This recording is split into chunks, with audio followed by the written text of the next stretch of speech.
اور ہمارے بہترین اسکالر صاحب تھے، ہم زندگی کے حساس موڑ پر سیرت اہل بیت کو بھلا دیتے ہیں. جی.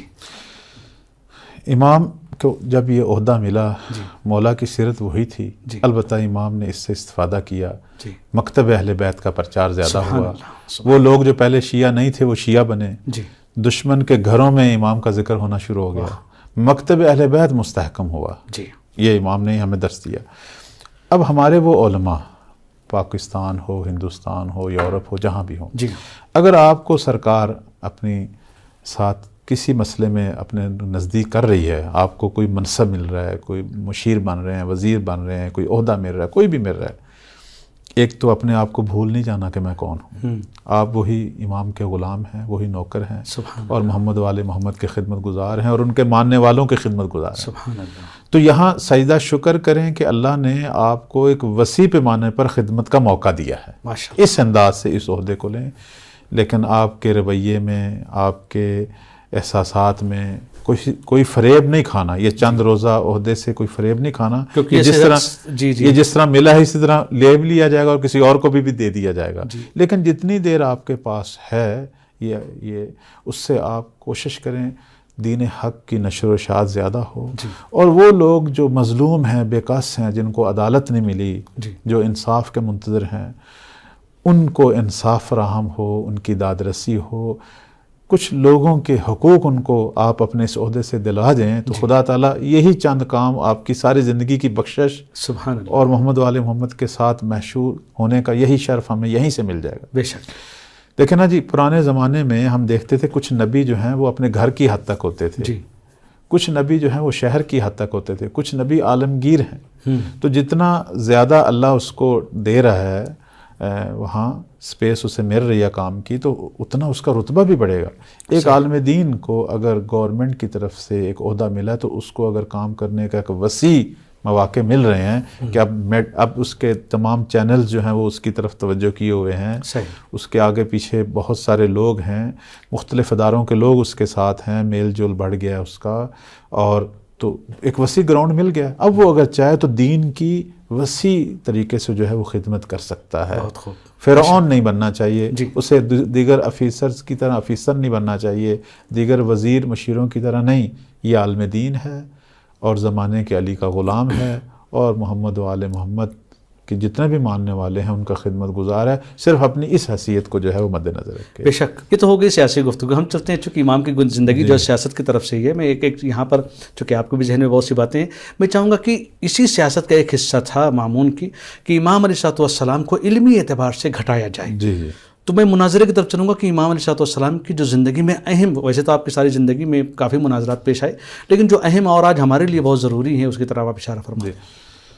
مولا امام رضا علیہ السلام نے کافی مناظرے کیے، اور میں اپنے ناظرین کی خدمت میں عرض کروں گا کہ چونکہ عشرہ کرامت ہے تو کوشش کریں مولا امام رضا علیہ السلام کی زندگی اور بالخصوص جو ان کے علمی مناظرے ہیں ان کو پڑھیں. مولا کے ساتھ جو مناظرے جن لوگوں نے کیے وہ مختلف مذاہب کے لوگ تھے، مختلف ادیان کے لوگ تھے. مسیحیوں نے جاسلیق کا مناظرہ جو ہے معروف ہے، اسی طرح یہودیوں کا، اسی طرح زرتشتیوں کا، اور مختلف مذاہب کا. لیکن ایک مناظرہ جو ہے وہ عمران صابی کا، وہ میں اپنے احباب کی خدمت میں کہوں گا کہ اس کو ضرور پڑھیں. یہ ہماری کتابوں میں موجود ہے، اور آج تو انٹرنیٹ کی سہولت ہے اور گوگل پر بھی اگر سرچ کریں گے تو مل جائے گا. چونکہ اس مناظرے میں توحید پہ گفتگو ہے، اور ہمارے معاشرے میں اس وقت سب سے بڑا مسئلہ جو ہے وہ عقیدہ توحید پر جو ہے توجہ نہیں ہے، اور اس عقیدے کا کمزور ہونا بہت ساری ہمارے نظریاتی اپنی جگہ مشکلات ہیں، اس کا ہم شکار ہو گئے ہیں، اور ہمارے اندر بہت سارے اخلاقی جو بحران پیدا ہوئے ہیں. اس کی وجہ بھی یہی ہے کہ توحید پر جو ہے ہم قائم نہیں رہے. تو عمران صابی جو ہے اس زمانے کے اندر یہ منکرین پروردگار جو ایک دین تھا، دین صابی، اس کا یہ سمجھیں رئیس تھا، اور اس نے آ کے بڑے اہم علمی سوالات اٹھائے جو آج بھی لادین لوگ جو ہیں، جو لبرل ٹائپ لوگ ہیں، جو کمیونسٹ لوگ ہیں، وہ بھی یہی باتیں کر رہے ہیں جو اس زمانے میں عمران صابی کر رہا تھا. خدا کے منکر ہیں. آخر اللہ نے یہ کائنات کس لیے بنائی ہے؟ خدا کو کون سی چیز کی کمی تھی کہ وہ یہ کائنات بناتا؟ خدا نے کس کی مدد سے بنائی ہے؟ خدا سے پہلے کون تھا؟ یعنی ایسے ایسے سوال جو ہیں، خدا مثلا نظر کیوں نہیں آتا، خدا ہے کہاں، کس جگہ پہ ہے؟ جی تو اب یہ میں اپنے بچوں اور جوانوں کو کہوں گا کہ ان سوالات کو پڑھیں، اور اس کے بعد جو مولا نے جواب دیے اور اس انداز سے جواب دیے کہ یہ عمران صاحب بھی جو ہے، یہ جو منکر خدا تھا، اس نے وہاں کلمہ شہادت پڑھا اور مسلمان ہوا، سبحان اللہ، اور سجدہ ریز ہوا خدا کی بارگاہ میں۔ یہ تو منکر تھا عبادت کا، پروردگار کا۔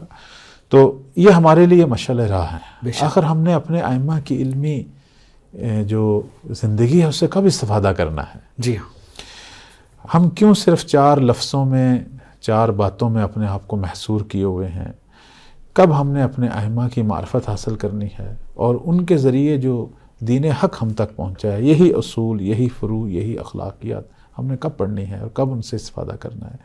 اتنا خوبصورت دین ہے مکتب اہل بیت، جی بلکہ میں کہوں گا اسلام اتنا خوبصورت دین ہے بے شک، کہ دنیا جو غیر مسلم ہے وہ اسلام کے ذریعے اصولوں سے استفادہ کر رہی ہے اور کہاں سے کہاں پہنچ گئی۔ جی اور ہم مسلمان جن کا یہ دین ہے، جن کی یہ کتاب ہے، اور ہم نے جیسا میں نے پہلے بھی عرض کیا کہ اتنی اہم کتاب کہ جس سے آج دنیا کے مختلف مذاہب کے لوگ استفادہ کرتے ہیں اور علمی مراحل طے کرتے ہیں اور انسانی کمالات کے مراحل کو طے کرتے ہیں، ہم نے اسے مردوں کی کتاب قرار دیا ہوا۔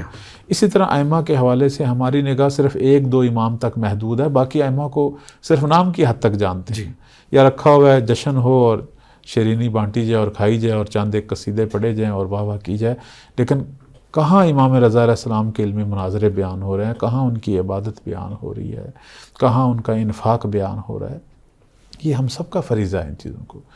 تو توحید کا آج کل بہت بڑا فقدان ہے، بالخصوص ہمارے ہاں 2 قسم کے کام توحید کے خلاف چل رہے ہیں۔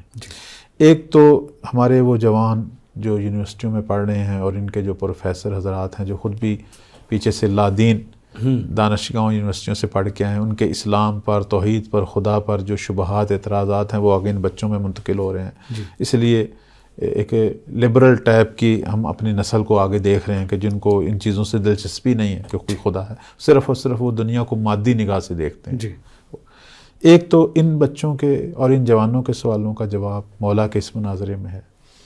دوسرا جو ہے، خود ہمارے اندر جو بے نام شیعہ مختلف قسم کے نصیری، کلندری، غالی جو لوگ اٹھ رہے ہیں اور خدا کا انکار ہو رہا ہے یا خدا کے ساتھ شریک ٹھہرا رہے ہیں اور توحید سے جو ہے وہ دور ہیں اور لوگوں کو بھی توحید سے دور کر رہے ہیں، ان کے لیے بھی محمد وآل محمد کے بالخصوص امام رضا علیہ السلام کا یہ مناظرہ جو ہے، یہ چونکہ مولا نے بڑے خوبصورت انداز سے پروردگار کے وجود اور خدا کی صفات میں یہاں پر معذرت کے ساتھ ایک بات ضرور کہوں گا، چونکہ ابھی ہمارے پاس 3 منٹ بچتے ہیں، اگر ہو سکے تو ایک آدھ پوائنٹ کی طرف آپ اشارہ فرما دیں۔ میں اشارہ جو ہے ایک درمیان میں رہ گیا تھا مہدویت والا، تو میں اشارہ، چونکہ آپ نے پہلے سوال میں اگر کہیں تو میں اس کو تھوڑا سا بیان کر دوں۔ ایک اہم جو آپ نے بھی سوال کیا تھا کہ مولا نے امام مہدی علیہ السلام کے بارے میں کیا فرمایا۔ ایک بڑا خوبصورت فرمان ہے مولا کا جو ہماری کتابوں میں موجود ہے۔ فرماتے ہیں کہ جب میری نسل سے قائم قیام کریں گے، فرماتے ہیں کہ اشرقت الارض بنور ربہا، زمین جو ہے وہ رب کے نور سے چمک اٹھے گی، سبحان اللہ۔ اور اس کے بعد فرماتے ہیں کہ وَوَضَعَ مِيزَانَ الْعَدْلِ بَيْنَ النَّاسِ، میری نسل سے آنے والے قائم جو ہیں وہ لوگوں کے درمیان ترازوئے عدالت رکھیں گے کہ فَلَا يَظْلِمُ أَحَدٌ أَحَدًا، پھر کوئی کسی پر ظلم نہیں کرے گا۔